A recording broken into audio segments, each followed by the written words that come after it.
우리가 지난 2주 동안 이 시간 통해서 말씀을 나누고 있는데 혹시 기억이 나실지 모르겠어요. 우리가 2주 전에는 오병이어의 기적을 우리가 나눴고요. 또 지난주에는 이제 오병이어 기적이 일어난 후에 잠깐 요약하면 예수님께서 산에 올라가셨죠. 근데 이제 제자들 보러는 너네들은 가버나움으로 가라고 하셨어요. 근데 배를 타고 가버나움으로 가는 제자들에게 배에 풍랑이 닥쳤죠.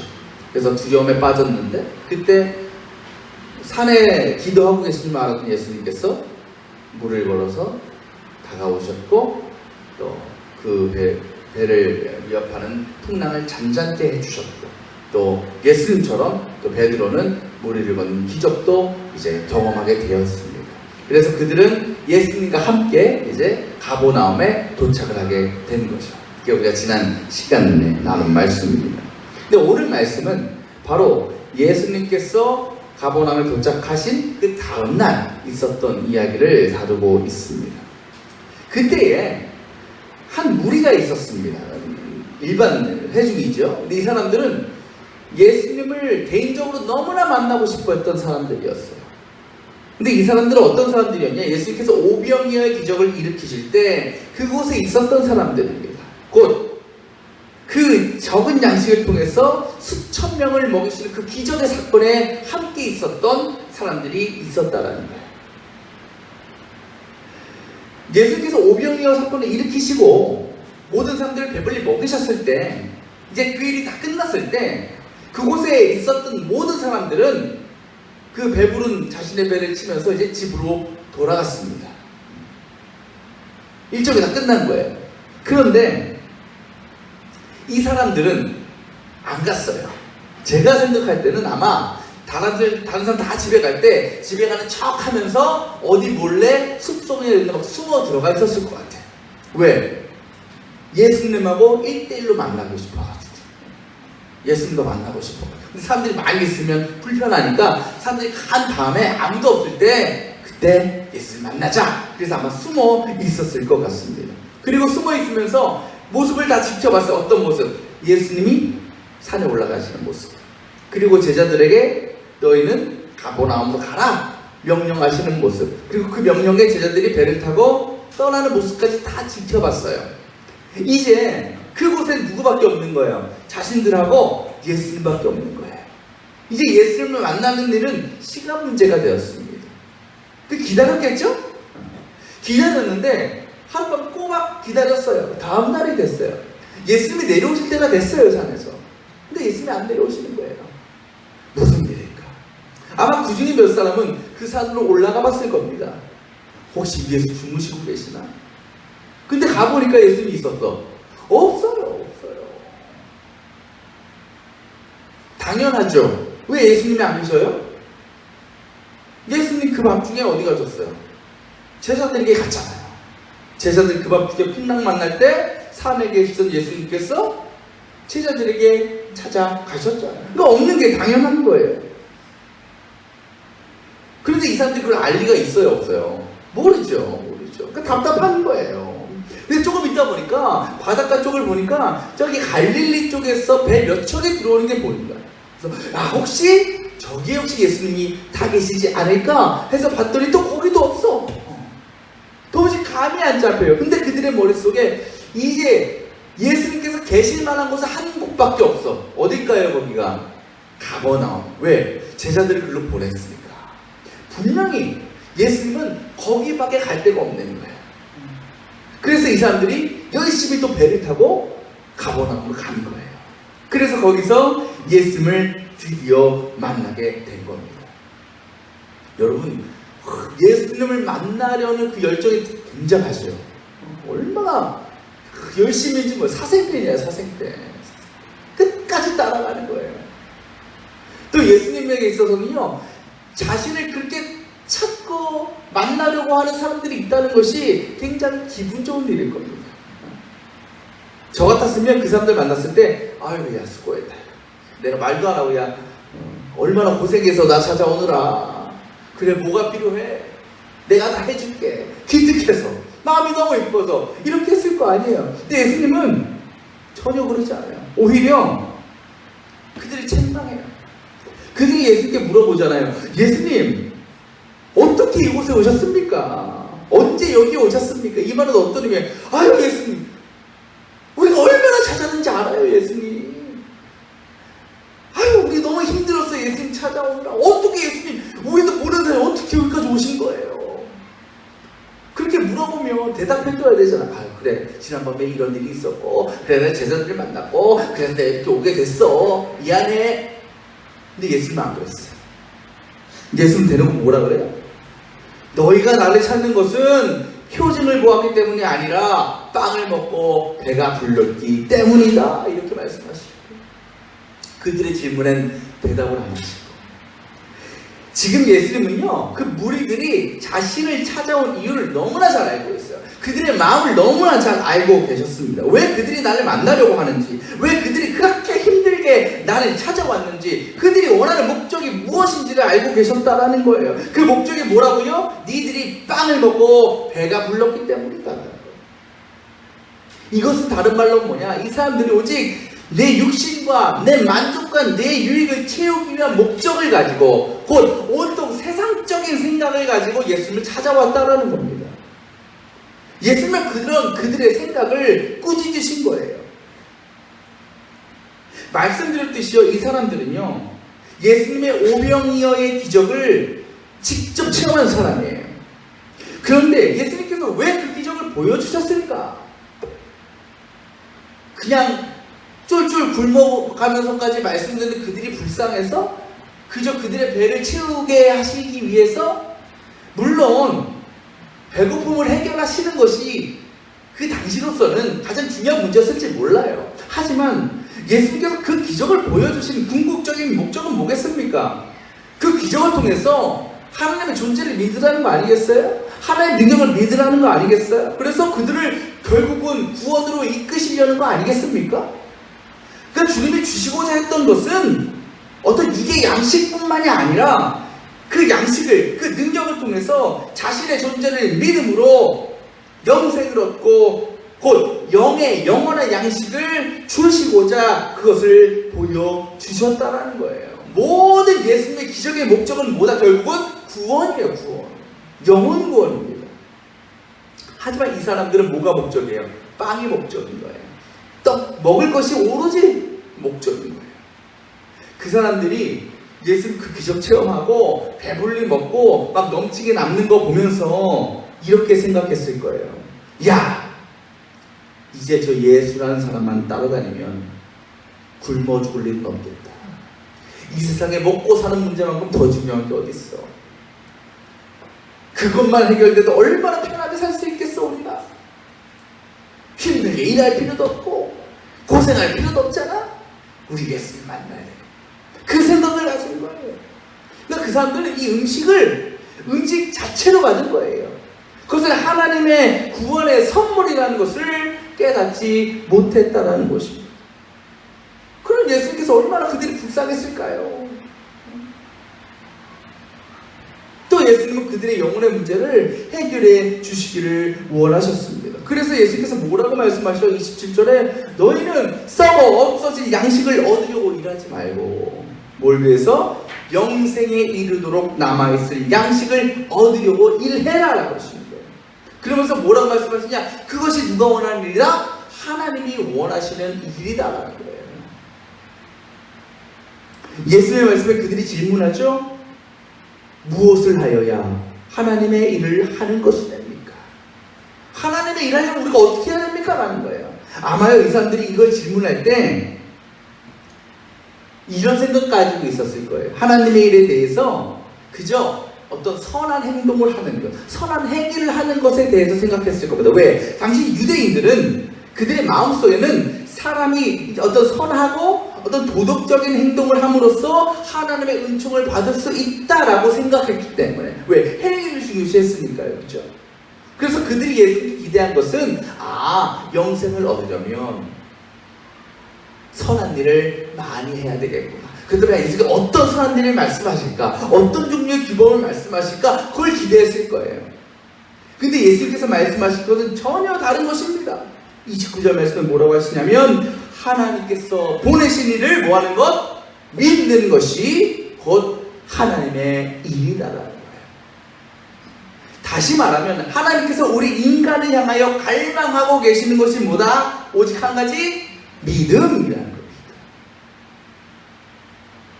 혹시 우리의 마음 가운데 이 사람들처럼 내 육신과 내 기쁨과 내 만족을 채우기 위한 수단으로 예수님을 간절히 찾고 그것만을 위해 기도하는 모습이 있지는 않습니까? 여러분들이 믿고 기대하는 것이 뭐예요? 예수님에게 뭘 기대하십니까? 그 오병이의 기도처럼 예수님의 기적을 통해서 넉넉한 양식을 얻는 것을 여러분 원하십니까? 그저 내가 원하고 내가 생각하고 내가 바라는 대로 이루어지는 것을 원하십니까? 그렇게 주님 앞에 나와왔다면, 그리고 그 일을 위해서만 기도하려고 한다면 주는 우리에게 이렇게 말씀하실 거예요. 먼저 나를 믿어라. 여러분, 그렇다면 무엇이 예수님 믿는 거예요? 우리가 말하는 믿음이라는 게 도대체 무엇입니까?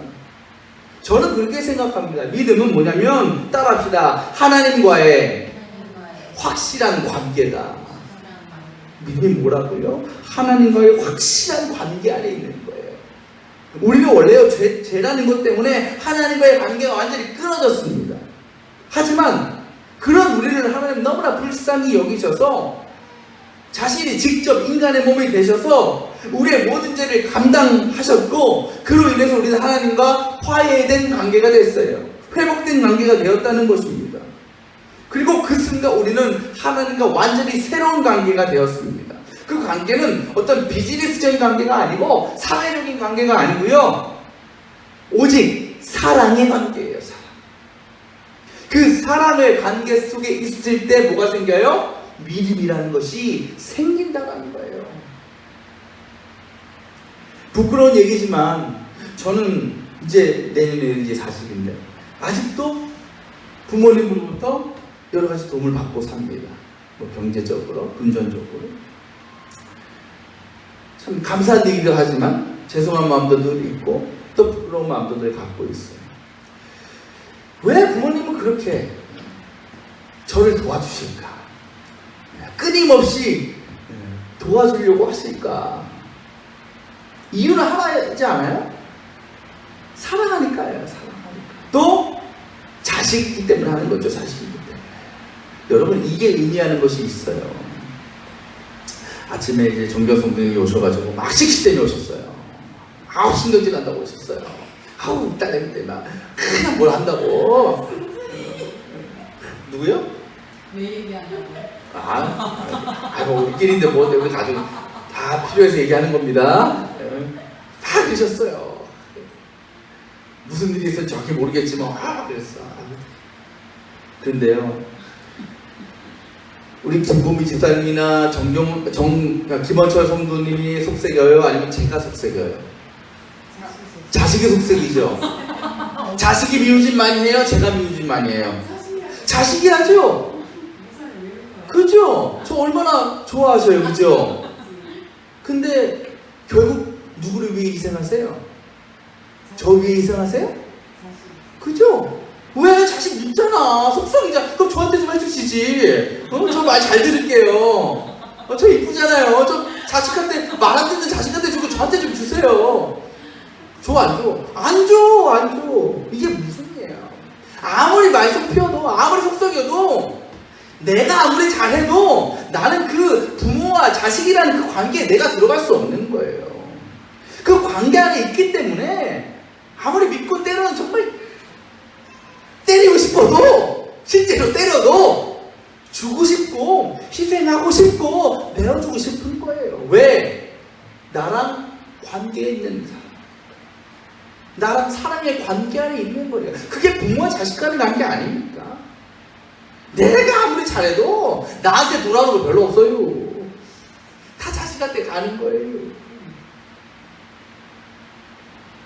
내가 아무래도 그 안에 내가 들어갈 수는 없어요. 그 자식과 부모와의 관계만, 오직 그 안에만 있을 때에 그 안이 깊은 사랑의 관계가 있기 때문에 모든 것을 주고도 아깝지 않아요. 그렇다면 그런 상황에서 자녀들이 해야 될 일은 뭐겠어요? 그 관계 안에 머무는 거죠. 끝까지 그 관계를 포기하지 않는 거예요. 그리고 그 관계 안에서 나를 향해서 부어주시는 그 부모의 사랑을 깨닫는 거예요. 그 관계가 확실해지면 확실해질수록 서로 간의 믿음은 더욱더 강해지고 단단해질 수밖에 없는 거예요. 그래서 나중에는 특별히 뭔가를 해주지 않아도 그 존재만으로 감사할 수 있는 거예요. 또 그렇게 되면 때로 어려움이 생겨도 불화가 생겨도 금방 화해할 수 있고 회복될 수 있는 거예요. 그 관계 안에만 머물러 있으면. 몇 번 말씀드리지만 저는 트와이스라는 가수를 좋아해요. 너무너무 좋아요. 있어요. 저기 찾아보세요. 이번에 또 신곡이 나왔어요. 노래도 얼마나 좋고 그래서 제가 아침마다 하는 일이 뭔지 요새는 텔레비로도요 검색하면 뮤직비디오 볼 수 있어요. 아침에 눈 뜨면요 TV 틀어놓고 뮤직비디오 봐요. 트와이스 이번에 나온 노래 봐요. 얼마나 아침부터 기분이 좋은지 몰라요. 그렇게 보고 있으면 근데 저쪽에서 뭔가 쎄한 느낌이 와요. 뭐겠어요? 네, 아내가 이렇게 싹 쳐다보요. 그러면서 한마디 하죠. 뭐라고 할까요? 좋냐? 좋냐? 그럼 전 뭐라고 대답할까요? 너무 좋아. 여러분, 근데 제가 트와이스 보는 거에 대해서 제 아내가 막 뭐라고 그래 막 질투하고 그럴 필요가 없어요. 이럴 이유가 하나도 없어요. 왜? 제가 아무리 트와이스 뮤직비디오를 100번 보고 1000번 봐도 걔네들은 나하고 아무런 관계가 없는 사람들이야. 그죠? 아무런 상관이 없어요. 아무런 연결고리가 없어요. 그냥 보면 끝이에요. 보고 나면 끝이에요. 저와 관계 있는 사람은 누구예요? 아내예요. 그래서 제가 밥도 차려주고 다리도 주물러주고 얼굴 이게 지지고 마사지 하는 것도 사주고 응? 그렇게 사랑하는 사람은 누구예요? 아내라는 거예요. 왜? 관계 안에 있으니까. 관계 안에. 제가 뭐 트와이스한테 뭐 해주겠어요? 안 해. 그냥 보고 끝이야. 관계 없어 나하고. 저 째려보고 있는데. 자. 제 아내도 마찬가지. 아내가 공유 좋아하거든. 공유. 차 타고 가다가 공유 뭐 벽에 이렇게 광고판만 좀 그냥 정신을 못 차려 막. 아 뭐라 그래. 맘대로 봐. 맘대로 보고 좋아해. 왜? 관계 없어 어차피. 공유는 제 아내하고 관계 없어요. 어차피 나하고 관계 있는 사람이야. 결국 연결된 사람은 저예요. 네? 뭐라고요? 아 그죠. 공유가 눈길이 나죠. 난 그걸 알거든. 그죠. 관계 없어요. 관계 있는 존재일 때 그 존재 안에 의미가 생기는 거고 관계 안에 믿음이 생기는 거죠. 근데 우리가 하나님과 그러한 관계 가운데 있어야 된다는 거죠. 예수님 당시에 로마 사회는요 정말 사치의 시대라고 얘기합니다. 그래서 그 당시 기록을 보면 로마인들은요 날마다 끊임없이 좋은 음식, 비싼 음식으로 배를 채웠대요. 근데 더 먹기 위해서, 더 좋은 걸 먹기 위해서 계속해서 구토제를 마셨다고 합니다. 토하고 먹고 토하고 먹고. 또 지금의 돈으로 수천만 원짜리 식사를 아무렇지 않게 하는 거예요. 아침 저녁으로. 또 플린이라는 로마 학자는 이렇게 썼는데 로마의 여인들 가운데 많은 사람들이 수억 원에 달하는 예복을 입고 결혼했다라는 거예요. 그런데 이렇게 로마 사회가 사치했었던 이유가 뭘까요? 그것은 그들을 결코 만족시킬 수 없었던 어떤 깊은 불만족 때문에, 깊은 굶주림 때문에 그랬다는 거예요. 그래서 어떤 것으로도 채워지지 않으니까 뭘 더 찾겠어요? 더 자극적인 것, 더 비싼 것, 더 새로운 것, 더 좋은 것만을 추구하며 살았다는 거예요. 그래서 누군가 그들을 향해서 이렇게 이야기했습니다. 그들은 엄청나게 부유하면서도 무서울 정도로 굶주려 있었다. 참 역설적인 말 아니에요? 무지하게 부유한데 무섭도록 굶주려 있었다라는 거예요. 뭐가 굶주려 있던 거겠어요? 영혼이, 그 마음, 심령이. 혹시 우리가 그런 모습은 아닌가 한번 생각해 보자라는 겁니다. 우리도 온통 세상적인 것만을 추구하면서 내 육신만을 위해서 살면서도 영원한 불평, 영원한 불만족 가운데 우리의 영혼은 점점점 굶주려가고 메말라져가고 있지는 않느냐는 거죠. 여러분께 묻고 싶습니다. 여러분 솔직하게 대답하세요. 주님 없이 살 수 있습니까? 주님 없이 살 수 있어요? 못 살아요. 못 살아요. 우리 이시연 성도님, 주님 없이 살 수 있어요? 못 살아요. 그럼 다시 이렇게 질문할게요. 대답해 보세요. 그렇다면 여러분 오직 주님만 있으면 돼요? 주님 한 분만으로, 다른 거 다 없어도, 다른 세상적인 것 하나도 없어도 주님만 계시면 여러분 만족하면서 살 수 있겠어요? 어우, 너무 솔직해. 너무 좋아. 똑같이 저한테 물어봐도 저 그렇게 대답할 거예요. 저 못 살아요. 그렇게. 왜? 우리에게 세상적인 건 얼마나 중요합니까? 우리가 어떻게 돈 없이, 먹을 것 없이, 건강 없이 살 수 있겠어요? 가능하면 돈 많으면 좋고, 가능하면 먹을 거 쌓아놓고 먹으면 좋고, 가능하면 건강한 것이 좋은 것 아니겠어요? 우리는 그것들을 포기하며 살 수는 없습니다. 그런데 저는 또 이렇게 대답할 수 있습니다. 그럼에도 주님만으로 살아갈 수 있습니다. 왜? 우리가 말하는, 우리가 세상으로부터 누리는 모든 것들은 어디서 나오니까? 주님으로부터 나오니까. 주님께 달려있으니까. 우리의 물질, 우리의 건강, 우리의 자녀, 그리고 우리의 생명, 우리 마음대로 할 수 있는 거예요?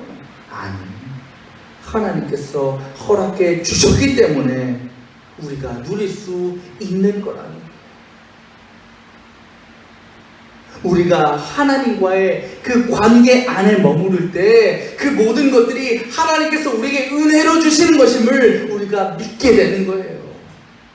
그래서 때로는 삶의 어려움이 와도, 고난이 와도 그 믿음이 우리를 감당하게 하고 결국 승리하게 만드는 것입니다.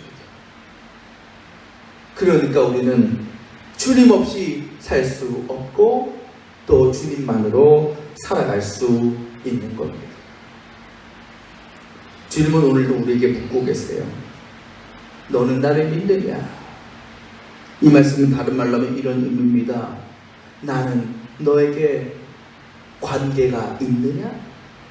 나는 너에게 관계 있는 존재냐? 내 관계 안에 머물러 있느냐 너는? 그 질문에 여러분은 어떻게 대답하겠습니까? 여러분의 지금 삶을 보면 어떻게 대답할 수 있겠냐는 거죠. 바라기는 우리 모든 성도들이 우리의 모든 것 되신 주님, 우리의 생명의 주인 되신 주님과 그 사랑의 관계를 끝까지 유지하며 살아가면 좋겠습니다. 그 확실한 관계 안에서 성령님께서 우리에게 온전한 믿음을 허락해 주시는 것입니다. 그리고 그때 우리의 영혼 가운데 주님은 오늘 말씀하신 영원한 영혼의 양식으로, 그것이 뭐겠어요? 구원의 소망을 통한 영원한 기쁨과 감사로 우리의 삶을 채워주시는 것입니다. 그 놀라운 은혜를 경험할 수 있기를 바랍니다. 더 나아가서 우리가 주님만으로 살 수 있다고 고백하는 자녀들 가운데 주시는 세상의 복도, 세상의 은혜도 저와 여러분의 삶 가운데 더불어 채워지는 그런 놀라운 은혜가 있기를 축원합니다. 기도하겠습니다.